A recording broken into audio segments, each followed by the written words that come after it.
एक जंगल की ओर दो आदमी अपने कंधे पर एक बोरा लिए दौड़ रहे थे। उनका पीछा करते हुए एक पुलिस अफसर उनके पीछे दौड़ रहा था। उसने जोर से आवाज लगाई, अरे ओ रंगालिंगा, रुक जाओ, आज मैं तुम्हें छोड़ूंगा नहीं। यूं चिल्लाते हुए उनका पीछा कर रहा था। तभी रंगा रुक कर बोला, दौड़ा दौड़ा कर हमें थका देगा और अंत में हम जब भाग नहीं पाएंगे हमें पकड़ ही लेगा। हमें कुछ ऐसा करना होगा जिससे हम इसे चकमा देकर निकल पाए। इस पर लिंगा बोला, हाँ भाई रंगा, तूने सही कहा। तो जल्दी से एक लकड़ी लेकर उस पुलिस पर वार कर दे, वो भाग जाएगा। तब हम इस जंगल का कोई एक रास्ता पकड़कर आगे निकल जाएंगे। लिंगा का कहा मानकर रंगा ने सच में एक लकड़ी उठाकर पुलिस की ओर फेंकी। वो सीधे जाकर पुलिस को लगी, जिससे वो जमीन पर गिर पड़ा। रंगा और लिंगा पैसों की पोटली लिए वहाँ से निकलने में सफल हो गए। जंगल में कुछ दूर तक जाने के बाद रंगा ने लिंगा से कहा, अरे लिंगा, हम पुलिस को चकमा देकर ये पैसे तो लेकर आ गए, पर इन पैसों को हम छुपाएंगे कहाँ? यूं वे दोनों बात कर ही रहे थे कि उन दोनों को किसी की आने की आहट सुनाई दी। रंगा और लिंगा तुरंत एक पेड़ के पीछे जाकर छुप कर देखने लगे। उन्होंने देखा कि गांव के कुछ लोग जंगल से कटहल का फल लेकर जा रहे थे।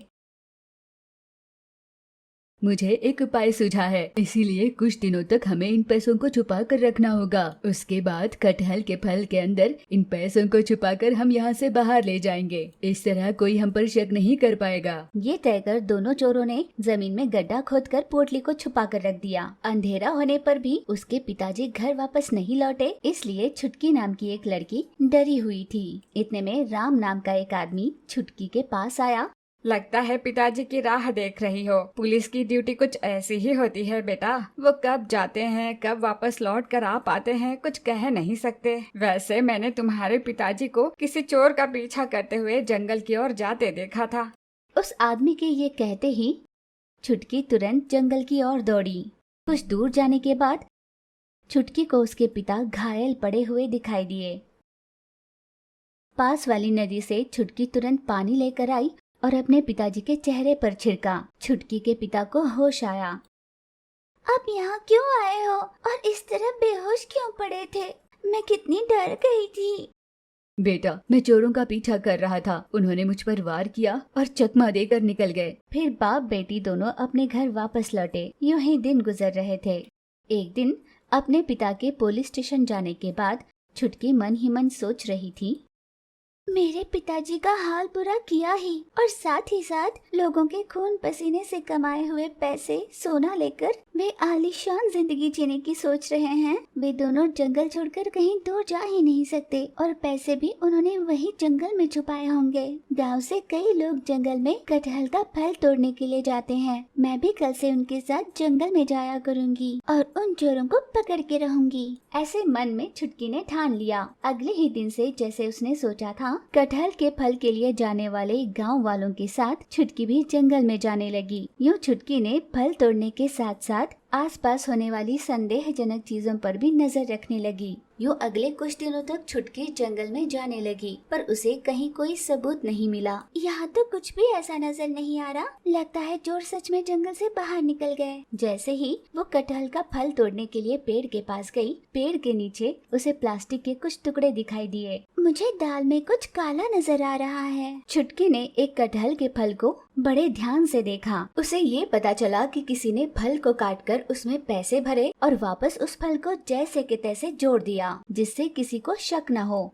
अच्छा, तो इस तरह वो पैसे छुपा कर ले जा रहे हैं। अगर अब हम उन्हें पकड़ेंगे तो हमें कुछ ही पैसे मिल पाएंगे। अगर हम असली चोर को पकड़ लेंगे तो सारे पैसे जब्त कर सकते हैं। इसका असली मायने में जो राह देख रहा होगा वही असली चोर होगा। ऐसा सोचकर गांव वालों के साथ कटहल लिए वो गांव की ओर चल दी। बेबी के पास कटहल खरीदने एक आदमी आया। बेबी ने उसे कटहल दिया और चुपके से उसका पीछा करने लगी। उस आदमी ने सारे कटहल को एक ठेले पर रखा और वहाँ से उस ठेले को ढकेलते हुए आगे जाने लगा कि उसका पीछा किए जा रही थी। कुछ दूर जाने के बाद उसने देखा रंगा और लिंगा साथ में खड़े थे। उन दोनों की छिपने की जगह जैसे ही छुटकी को पता चली, वो दौड़कर अपने पिता के पास गई और उन्हें सारी बात बता दी। पिता अपनी बेटी को साथ लिए उस जगह पहुँचे जहाँ पर चोर छुपे थे।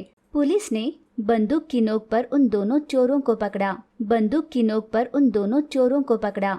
उन्हें डरा धमका कर पैसों के बारे में पूछा और जेल के पीछे उन दोनों को बंद कर दिया। गांव वालों ने छुटकी के इस साहस के लिए उसकी सराहना की। उच्च अधिकारी को जैसे ही ये बात पता चली कि छोटी सी लड़की ने चोरों को पकड़वाया, वे छुटकी से मिलने आए। बेटा छुटकी, तुम्हारी इस उम्र में तुम्हारा साहस और तुम्हारी समझदारी काबिले तारीफ है। तुम्हारे पिताजी के काम को तुमने आसान कर दिया। खूब मन लगाकर पढ़ाई करना और आगे चलकर अपने पिताजी से भी नहीं, मुझसे भी बड़ी अफसर बनना। ऐसे गैर कानूनी काम करने वालों को पकड़कर उन्हें सही सजा देकर अपने गांव का नाम रोशन करना। अफसर की बात सुनकर छुटकी के पिता को अपनी बेटी पर गर्व हुआ। छुटकी भी बहुत खुश थी। एक गांव में बेबी नाम की एक लड़की रहा करती थी। बेबी गांव वालों की चहेती थी। बेबी अपनी माँ पावनी के साथ रहा करती थी। एक दिन पावनी ने अपनी बेटी बेबी से आकर कहा, बेटा बेबी, पूरे गांव में तुम्हारा कितना नाम है। गांव के सभी लोग जब तुम्हें पढ़ाई की देवी कहकर बुलाते हैं तो मुझे बहुत गर्व महसूस होता है। पता है, पिछली बार जब तुम पढ़ाई के सिलसिले में शहर गई थी, पड़ोस गांव से कोई आदमी आया था जिसने अपनी पड़ोस में रहने वाली वो सूर्या आंटी है ना, उनके पास जाकर पैसों के लिए उनसे लड़ने लगा। तब मैं उनके बीच उन्हें रोकने के लिए गई। पहले तो वो मुझे जानते नहीं थे, इसलिए उन्होंने मुझे आंखें दिखाई। कुछ समय बाद वो मेरे पास आया और मुझसे पूछने लगा, बहन जी, अब बेबी की माँ हो ना, मुझसे गलती हो गई, मुझे माफ कर देना। उसने ऐसे कहा और सूर्या आंटी को भी बिना कुछ कहे चला गया। बेटा, जीवन में हमेशा ऐसे ही रहना। हाँ माँ, जरूर, मैं ऐसा ही करूँगी। अभी मुझे आगे की पढ़ाई के लिए शहर वापस जाना होगा और कुछ दिनों तक मुझे वहीं रहना होगा। पर कल एक दिन रुक जाना, मैं तुम्हारे खाने के लिए कुछ चीजें बनाकर दे दूंगी, अपने साथ ले जाना। यूं माँ बेटी बात कर रहे थे कि तभी वहाँ पर सूर्या आंटी आई। आइए सूर्या आंटी जी, कैसी हो आप? माँ बता रही थी कि आपके यहाँ कुछ दिनों पहले कुछ झगड़ा हुआ, अब तो सब ठीक है ना आंटी जी?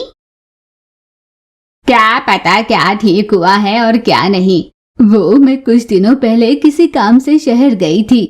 वहाँ मैंने बिल्कुल तुम्हारी जैसी एक लड़की को देखा। वो लगती तो बिल्कुल तुम जैसी थी, लेकिन उसके कपड़े कुछ बेढंगे से थे। उसे तुम्हारे नाम से 2-3 बार आवाज लगा दी, पर उसने अनसुना किया और चली गई। लगता है आपकी आंखों को धोखा हुआ है आंटी जी। आपकी आंखें कमजोर हो गई है। आपको अपनी आंखों का इलाज कराना चाहिए। वैसे आप ही मुझे बचपन में बताती थी ना, एक जैसे दिखने वाले दुनिया में 7 चेहरे होते हैं। हो सकता है जिसे आपने देखा वो उन्हीं 7 में से एक हो। ऐसे बेबी ने कहा। फिर 2 दिन बीत गए। बेबी अपने साथ माँ के बनाए हुए कुछ नाश्ते लेकर शहर चली गई। जैसे ही बेबी शहर पहुंची, बेबी से मिलने के लिए सुनील नाम का एक आदमी आया। उसे देख बेबी ने कहा, भैया, आपने ये क्या किया? आपको धौंस जमाने के लिए मेरी सूर्या आंटी ही मिली थी क्या? जैसे ही ये पता चला कि वो तुम्हारी पड़ोसन है, मैंने उसे छोड़ दिया।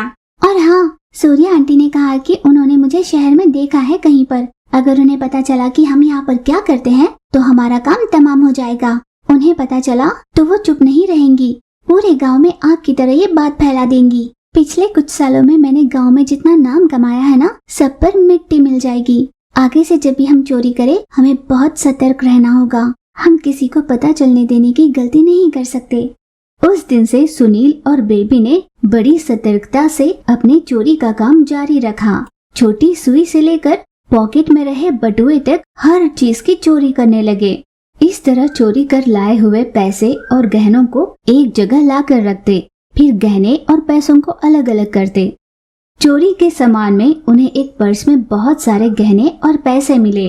उन चीजों को दोनों ने आपस में बराबर बांट लिया और अपने अपने गांव चले गए।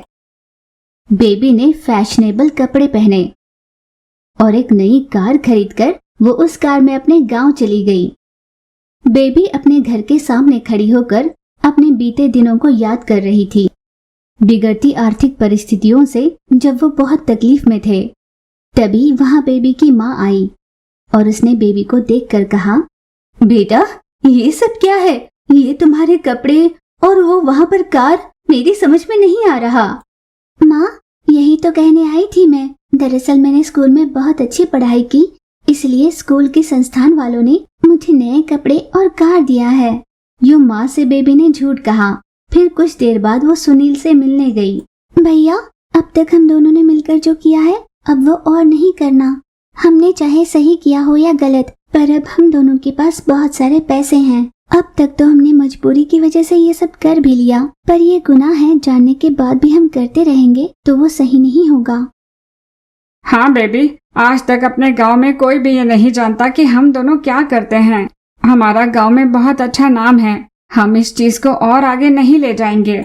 हम सही मायने में खुद की नजर में भी अच्छे बने, इसके लिए थोड़ा समय तो लगेगा। ऐसी कोई छोटी सी गलती भी अब नहीं करेंगे जिससे हम गलत साबित हो जाएं।